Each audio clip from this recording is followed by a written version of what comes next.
सर्दियों में heart attack क्यों आते हैं? किन किन लोगों को सर्दियों में हार्ट अटैक आने की संभावनाएं ज्यादा होती है?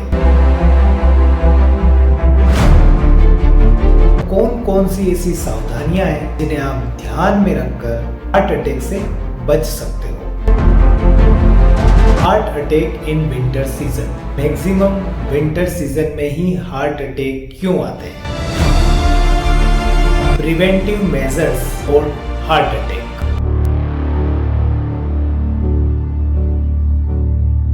हार्ट यानी हृदय शरीर का सबसे ज्यादा काम करने वाला अंग, जो दिन रात अपने काम में व्यस्त है। आपकी आंखें थक जाती है, दिमाग थक जाता है, हाथ पैर थक जाते हैं, आप आराम कर लेते हैं, एक अच्छी नींद ले लेते हैं, शरीर के अंग फिर से तरोताजा हो जाते हैं। लेकिन शरीर का एक ऑर्गन कभी नहीं थकता है, लगातार स्ट्रगल करता रहता है, दिन रात हर घड़ी लपडप। जिस दिन ये थक गया, धड़कना बंद कर दिया, समझो गेम ओवर। और ऐसा अक्सर विंटर सीजन में यानी सर्दियों के दिनों में ही होता है। आखिर विंटर सीजन में ही ज्यादातर हार्ट अटैक क्यों आते हैं?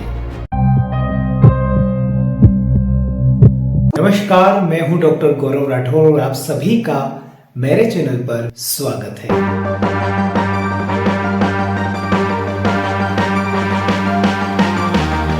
अगर आप मेरे चैनल पर नए हैं तो आप सभी को मैं बता देना चाहता हूं कि मुझे बहुत आनंद मिलता है, खुशी मिलती है आप सबके लिए स्वास्थ्य से भरपूर वीडियो बनाने में, खूब सारी जानकारियां लाने में और आपको देने में, आपको सफल और स्वस्थ बनाने में। अगर आप भी स्वस्थ, मस्त और खुशहाल जीवन जीना चाहते हैं तो इस चैनल को सब्सक्राइब जरूर कीजिए। स्वास्थ्य से संबंधित सबसे पहले जानकारी प्राप्त करने के लिए पास में ही बेल आइकन का बटन है, जिसे आपको प्रेस करना होगा, जिससे सबसे पहले नोटिफिकेशन आपको मिलेगी। और हाँ, स्वास्थ्य से भरपूर जानकारियां जब आप देखते हैं तो वीडियो को लाइक जरूर कर दीजिएगा। सर्दियों का मौसम कुछ लोगों के लिए तो बहुत अच्छा होता है,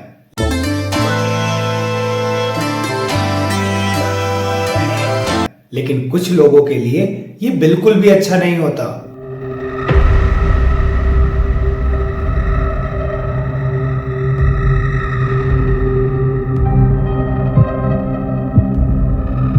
जैसा कि आप सभी जानते हैं, हमारा शरीर हर वातावरण में ढलने की कोशिश करता है और हर वातावरण के अनुसार शरीर की कार्यविधि में कुछ बदलाव होते हैं। जैसे जैसे वातावरण का तापमान कम होता है, वैसे वैसे शरीर को अपना टेम्परेचर मेंटेन करने के लिए ज्यादा काम करना पड़ता है। सर्दियों में हमारे हाथ पैर ठंडे हो जाते हैं, जिससे कि नसें सिकुड़ने लगती है, जिससे कि ब्लड प्रेशर बढ़ने लगता है और हार्ट को ज्यादा काम करना पड़ता है। सर्दियों में हमारा खाना पीना बहुत चेंज हो जाता है। गर्मा गर्म पराठे खाना सर्दियों में किसे पसंद नहीं है? और हाँ, शादी ब्याह भी तो इसी सीजन में होते हैं।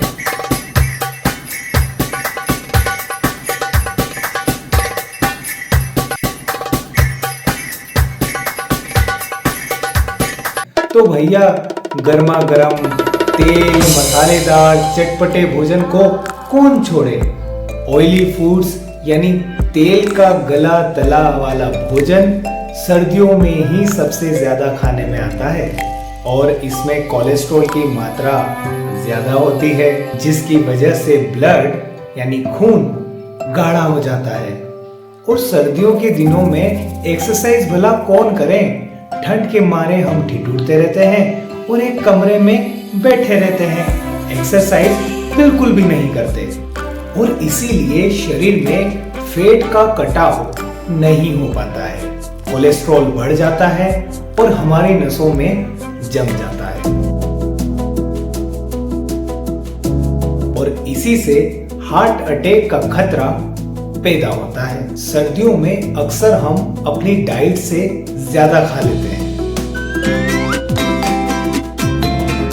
यानी ओवर ईटिंग भी कर लेते हैं और इसीलिए हमें गैस की समस्या, कॉन्स्टिपेशन की समस्या ज्यादा होती है। कई बार गैस की समस्याएं, हाइपर एसिडिटी की समस्याएं इतनी ज्यादा होती है कि हमें सीने में दर्द होने लगता है। कई बार यह दर्द बहुत ज्यादा होता है, जिसे एंजाइना पेक्टोरिस के नाम से भी जाना जाता है, और इससे कई तरह की परेशानियां शरीर में उत्पन्न होने लगती है।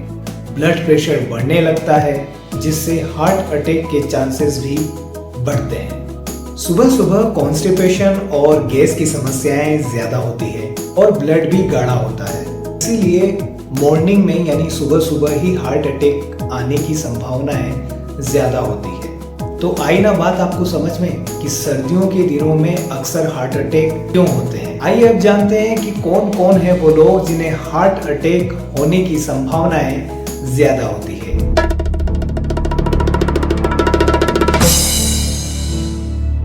वे लोग जिनके माता पिता, दादा दादी में हार्ट से संबंधित समस्याएं में देखने को मिलती है, उन लोगों को हार्ट अटैक होने की संभावनाएं हो सकती है। दूसरा, वे लोग जिनका खाना पीना हमेशा ऑयली रहता है, फास्ट फूड पर डिपेंड रहता है, या मैदा, बेसन, मिर्च, मसालेदार भोजन, इन खाद्य पदार्थों पर डिपेंड रहता है, उन लोगों को भी हार्ट अटैक आने की संभावनाएं रहती है, क्योंकि इन लोगों में कहीं ना कहीं कोलेस्ट्रॉल बढ़ा हुआ रहता है, जिसकी समय पर जांच वे लोग नहीं करवाते हैं और सिम्टम अचानक से उत्पन्न होते हैं। वे कई बार संभलने का मौका भी नहीं देते, इसलिए हमेशा अपना लिपिड प्रोफाइल चेक करवाते रहना चाहिए। वे लोग जिनको हृदय संबंधित समस्याएं रहती है, जैसे सीने में दर्द, वे लोग जिनकी कोई सर्जरी हुई है जैसे एंजियोप्लास्टी, बाईपास सर्जरी, तो ऐसे लोगों को हार्ट अटैक आने की संभावनाएं रहती है,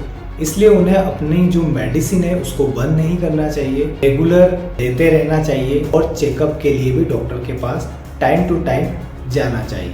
ये लोग जो सबसे ज्यादा स्मोकिंग करते हैं, बीड़ी, सिगरेट, तंबाकू या अल्कोहल ज्यादा लेते हैं, तो उन्हें भी हार्ट अटैक आने की संभावनाएं ज्यादा होती है। ये लोग जो पोल्यूटेड सिटी में रहते हैं, जहां पर प्रदूषण बहुत ज्यादा होता है, उन लोगों को भी हार्ट अटैक आने की संभावनाएं ज्यादा होती है। वे लोग जो जिम में सप्लीमेंट्स का यूज करते हैं, ऐसे लोगों को भी हार्ट अटैक आने की संभावनाएं ज्यादा होती है। तो वे लोग जो सर्दियों में ठंडी हवाओं में ज्यादा रहते हैं, जिनकी नसें बहुत ज्यादा सिकुड़ जाती है, तो उन लोगों को भी अटैक आने की संभावनाएं ज्यादा होती है। वे लोग जो एक्सरसाइज बिल्कुल भी नहीं करते हैं, योग बिल्कुल भी नहीं करते हैं, व्यायाम बिल्कुल भी नहीं करते हैं, उन्हें भी हार्ट अटैक आने की संभावनाएं ज्यादातर होती है। तो आइए अब बात करते हैं हम प्रिवेंटिव मेजर्स की।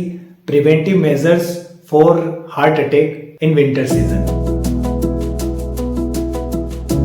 हार्ट अटैक से कैसे बचा जाए? सबसे महत्वपूर्ण बात, किन किन बातों का ध्यान रखना चाहिए, खान पीन हमारा कैसा होना चाहिए, जिसे आपको बहुत ध्यान से फॉलो करना पड़ेगा। सबसे पहला पॉइंट, रेगुलर एक्सरसाइज जरूर करें। विंटर सीजन में अक्सर लोग अपने कमरे में बंद हो जाते हैं, बाहर निकलना पसंद नहीं करते हैं, बाहर ठंडी हवाएं भी चलती है, लेकिन घर में रहकर ही वो वार्म अप वगैरह करें, एक्सरसाइज करें। डॉक्टर से सलाह लें कि उन्हें किस तरह की एक्सरसाइज करना चाहिए, कौन कौन से प्राणायाम उन्हें करना चाहिए। जितना आप खाते हैं उसको पचाने के लिए आपको प्रॉपर वॉक जरूर करना चाहिए। मॉर्निंग एक्सरसाइज नहीं करना है, थोड़ी सनलाइट आ जाए उसके बाद जो है आप वॉकिंग कर सकते हैं। तो आप थोड़ा सा घर से बाहर निकलें और अपने को फिट रखें। विंटर सीजन में फिट होना बहुत ज़्यादा ज़रूरी है। एक्सरसाइज करेंगे तो कोलेस्ट्रॉल भी आपके शरीर में जो है वो कम होगा और ब्लड प्रेशर भी कंट्रोल रहेगा। आपका जो ब्लड शुगर है वो भी कंट्रोल रहेगा। रॉ वेजिटेबल्स आपको जो है कंज्यूम करना चाहिए अच्छे से। आपको सब्जियों को अच्छे से धोना चाहिए और फिर जो है उनका यूज़ आपको करना चाहिए।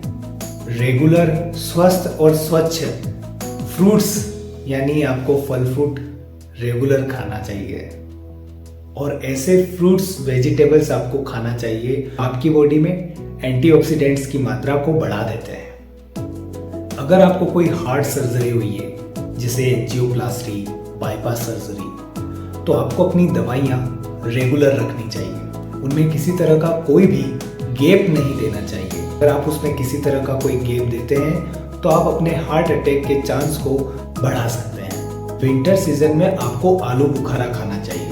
आलू बुखारा में एंटीऑक्सीडेंट्स प्रॉपर्टी होती है, एंटी कैंसरस प्रॉपर्टी होती है और ये ब्लड प्रेशर, कोलेस्ट्रॉल को कम करने में बहुत हेल्प करता है। वजन को कम करने में भी आलू बुखारा का कोई जवाब नहीं है। फाइबर यानी रेशेदार फल सब्जी आपको खाना चाहिए, जैसे कि कद्दू, खीरा, ककड़ी, गाजर। 2 कैलोरी डाइट आपको लेना चाहिए। और जितने भी हार्ट के, ब्लड प्रेशर के पेशेंट होते हैं उन्हें अपना रेगुलर चेकअप करवाना चाहिए। लिपिड प्रोफाइल उनको चेक करवाना चाहिए। इसके अलावा शरीर में पानी की जो मात्रा है वो पर्याप्त होनी चाहिए। सर्दियों में अक्सर पानी जो है वो कम पीने में आता है, इसलिए अपने वाटर इनटेक को जरा थोड़ा सा ध्यान रखें। अगर आप कहीं बाहर जा रहे हैं तो अपने आप को कवर रखें। 2 से 3 लेयर कपड़े जरूर पहने। ठंडी ठंडी हवाओं से बचें। जितने भी हाई ब्लड प्रेशर के मरीज हैं उनको अपना जो नमक है वो कम कर देना चाहिए। और हाँ, अपने डॉक्टर से विंटर सीजन में ज़रूर मिलना चाहिए, ज़रूर चेकअप करवाना चाहिए, क्योंकि इस टाइम जो है ब्लड प्रेशर ऑलरेडी बढ़ जाता है। इसलिए क्या होता है ना कि थोड़ी सी मेडिसिन में भी चेंज आते हैं, तो इस समय डॉक्टर से मिलना आपका बहुत ज़रूरी हो जाता है। तो ये थे कुछ खास महत्वपूर्ण टिप्स जो आपको हार्ट अटैक से बचा सकते हैं। इसके अलावा तेल, मिर्च, मसालेदार भोजन, बेसन, बैंगन और कॉन्स्टिपेशन करने वाले जो खाद्य पदार्थ हैं जिनसे कब्जियत सबसे ज़्यादा मात्रा में होती है, उन खाद्य पदार्थों का सेवन नहीं करना चाहिए। संतुलित आहार लें, जितना ज़रूरी है आपके शरीर के लिए उतना ही खाएं, ओवर ईटिंग ना करें। ये कुछ खास बातें, कुछ खास महत्वपूर्ण टिप्स जिनको ध्यान में रखकर आप हार्ट अटैक से बच सकते हैं। तो दोस्तों, इसी तरह के वीडियोस मैं आप लोगों के लिए लेकर आता रहूँगा। आप भी मेरे साथ जुड़ सकते हैं, इस मिशन का हिस्सा बन सकते हैं, स्वस्थ भारत का निर्माण कर सकते हैं, सफल स्वस्थ जीवन जी सकते हैं। इस चैनल को सब्सक्राइब कीजिए और हाँ, बेल आइकन जरूर दबाइए ताकि सबसे पहले जो वीडियो है आप लोगों को मिल सके। मिलते हैं अगले वीडियो में एक खास महत्वपूर्ण जानकारी के साथ। तब तक आप स्वस्थ रहिए, मस्त रहिए। नमस्कार।